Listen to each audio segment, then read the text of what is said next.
Hi everyone, I'd like to welcome you to EDU 590, Designing Online Learning Experiences. My name is Dave Boardman. I designed this course probably 6 or 7 years ago now, and I've been teaching it since. I really enjoy this course because there is so much opportunity for participants to really direct what they're going to do and how they're going to do it. And I think that in teaching, that approach can be incredibly challenging to keep everyone challenged, but also hugely rewarding for both learners and instructors, because I will really be surprised if you don't get out of this course what you're looking for and what most will help you as an educator. And I think that's a cool thing in teaching when we can have that happen. I titled this slideshow Evolutions because this course has really evolved just as online learning and teaching has evolved. We started this course with the idea that students might be working purely online, but very quickly that evolved to more of a blending model where we are not necessarily designing online courses, but designing components that will work in face-to-face courses, or really be the kind of the kernels of purely online learning experiences, as you're doing here. So there's a lot of opportunity, but all these opportunities have very similar challenges. As you know, engaging students face-to-face can be a challenge. It can be an even bigger challenge when they're not face-to-face and you never even meet your students. Outcomes are variable, and which means that we see differences in online learners versus face-to-face learners versus learners who are partially online and partially face-to-face. But there's a growing body of research that says that online learning is effective, and with some conditions. So we'll talk about those, and you'll discover some of those as we go through the course. This course is always evolving. Excuse me. I am always recreating new parts of this course, new resources. Students are always bringing new things together, just because, like I said, you're all looking for different things, and everything is different by the makeup of our students, our location, their access to equipment, all that sort of stuff. Distance learning is not new. And, it goes way back. Correspondence classes in Boston, Penn State starting on-air radio classes in the 20s, Australia taking it really big with the 40s, University of Wisconsin branching off in the telephone courses, and with the internet, all kinds, and the growth of email, all kinds of opportunities evolved. So, learning online, learning from a distance, learning when the teacher's not in a room isn't something brand new, but it's really rooted in an evolving history. And along with that, I think it's helpful to sort of think about some of the models of education that we see in online learning today. There's the expository, what I'm doing right now, just purely delivering content. And hopefully, quickly, you will become active and that knowledge will start to be put to use. That's kind of the second track, where it is not purely, I give you information, you take an online quiz, and you get a grade, and we call it good. But active, where you get some knowledge from me, hopefully a lot more knowledge from other researchers. You put it to use and create something. The interactive model is, I think, one of the great parts of online learning, that the learner can have a lot of control and a lot of input. As you are doing in this course, you are able to shape your final project, your approach, what you look for out of readings. Really, how you go through this course is largely driven by you and your interests. And finally, synchronous versus asynchronous. We could have times in this course where things are synchronous, where perhaps on a Wednesday at 7 p.m., we all get together and have a conversation. Um, that can be very challenging, but it can work very well in different environments. The asynchronous model is far more common. Everything from webinars to even at times online conversations now can be done asynchronously. And the way we work, everything from different time zones for some of our learners to just different schedules, that model tends to be much more popular. There is a shift in talking about online learning, and it's been evolving over the last 5 years, maybe 6 years or so. When we started talking about distance learning years ago, it was really the model that happened either by internet or by remote television, where the educator was in one place, the learner was in a different place, and pretty much the assignments were laid out, and that interchange just happened online or in that space. Things have sort of evolved in a different way, where more people have found the benefits of online learning work great when there is some face-to-face interaction. And indeed, some of the research says that very active instructors and the opportunity for learners to form and be part of communities yields higher results. That's the hybrid model. The word blended is a word that creeps into conversations about online learning, but for us and really for education, it's got a specific meaning in that the instruction happens face-to-face, but work, activity, happens both face-to-face and online. So some of you will use this course, EDU 590, to create full online courses where you will never meet your students and everything takes place online. Others will create hybrid components where you will have some instruction in your own classroom, but some also face-to-face, and some of the work happening in both places. And others of you will be creating resources through this course that your students will access online or in some digital form to work with the content that you are helping them build and access and receive in a face-to-face environment. And that's the blended model. The books we're using, Blended Learning in Action and Blended, are both focused on this approach, but I think they work well because that approach can really work in a lot of different environments and really kind of enhances things. Benefits of online learning get really different raps. Right now in Maine, we're not seeing great results from online learning, and it's partly because maybe some people might be ignoring some of the research. So the results generally can be similar between online learning and face-to-face learning. Timing and schedules are hugely helped through online learning.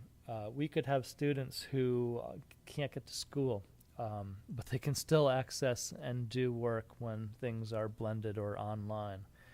There's opportunities for both those high-flying students to move on ahead and access the next thing and not sit and wait for the next lecture, but go ahead and do work at a faster pace. There's also opportunity for remediation, but even more so that I haven't listed here, there's opportunities for students to diversify what they're learning because of the ability of online resources and online instruction. Another big component, and probably one of my favorites, is that online learning offers an opportunity for students to take part in the larger conversations. Henry Jenkins is a communications researcher formerly with MIT, now at University of San Diego, and his work was on participatory democracy. His idea that we live in a society where we are not just recipients, but we are contributors to the national and even international conversations. So if we don't allow our students to participate in that outside, largely digital world, we're denying them that access. And if you think about some of the major national conversations in this school year, it happens online. Everything from Parkland to Me Too to all these issues. That's participatory democracy. And I think one of the benefits of online work is that we enable students, we give students options to create work that takes place for an online audience and part of that national conversation. And finally, pacing. My daughter was a really bright student in high school and came home, and I said, "What are you doing in chemistry?" And she said, "Well, nothing for 2 weeks because people have to catch up." And it was just amazing that at a school where every student had a laptop, the hardworking, brighter students were kind of forced to stop learning for 2 weeks when they could have been accessing online courses from Harvard or MIT or any place else. Pacing is hugely benefited by some of the things you'll work on in this program. It doesn't come without work, and that work kind of has some benefits.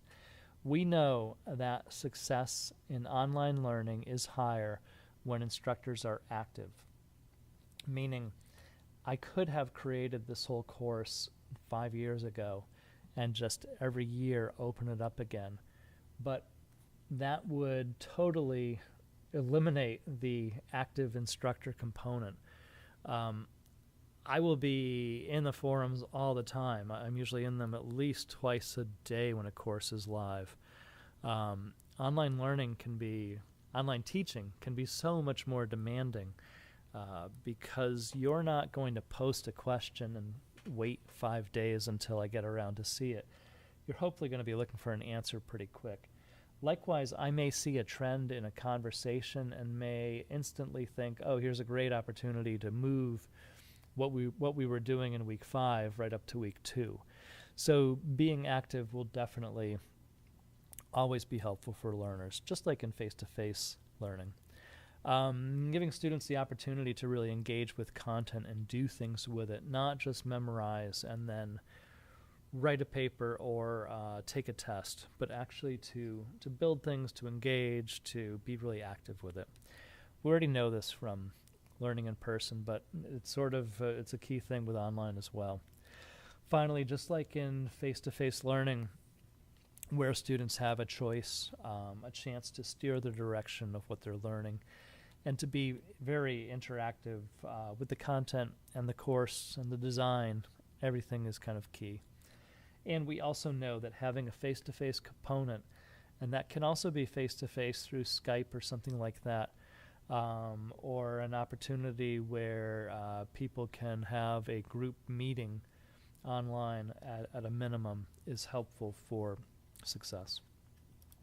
Interaction is key, not only between the learner and the content, the learner and the instructor, but also learners and other learners.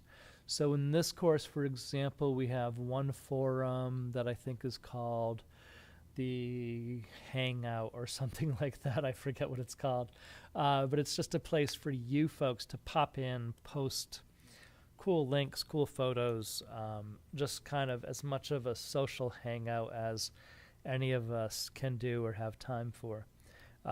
That's not a great approach, but it's certainly one.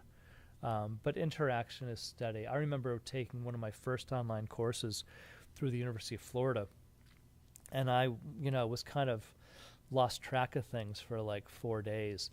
And the instructor sent me an email just like, hey, is everything okay? Just thought I'd check in. And I just instantly was thinking, oh my gosh, I've really dropped the ball here. And it wasn't a guilt trip he was trying to lay on me, but just that sense of, hey, I haven't seen you in class in a little while, and checking in. And it's just that kind of work that makes things more successful. There are some challenges with online learning. The learning gap. We all have students who come from very different households, very different incomes, and we see that as well with learning online. It can be very tricky because I can't see if a student is struggling with a piece of reading, but I know that I will have learners of very different abilities. Now, it's very different when you're working with adults as opposed to high school or middle school students, but it can still be there. Access, we know, is an issue in this country, and it's an issue that has some pervasive effects. When people are coming from lower income environments, they have not had access to technology. They don't have the familiarity with using computers or video cameras or other things. And that is a factor in blended learning, hybrid learning, or online learning.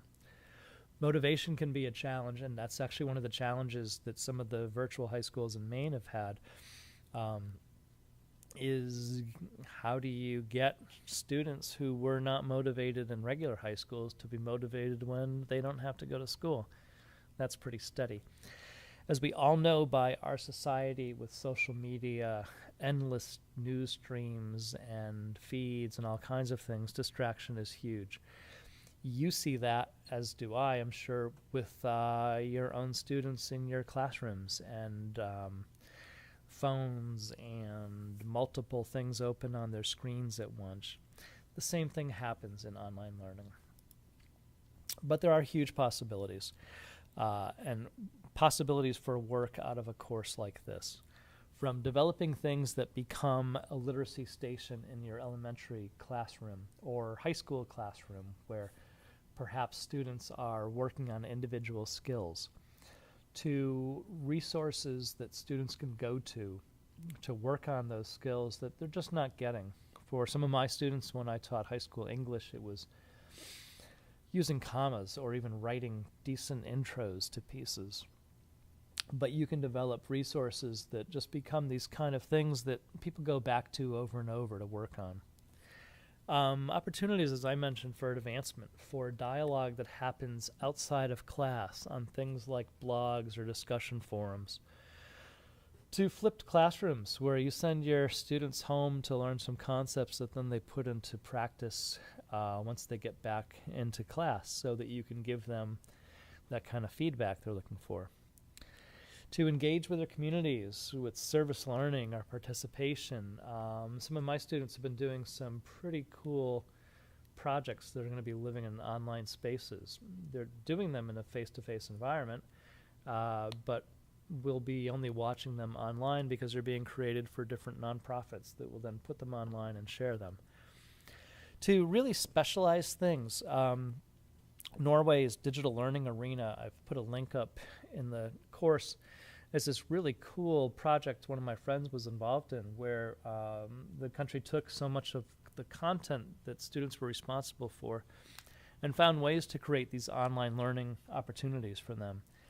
To Open Oregon, which is a site that I use now with my video production students, where content and resources is available online. Students won't be interacting in those online spaces except to just gather the content and then do things here in my classroom with it.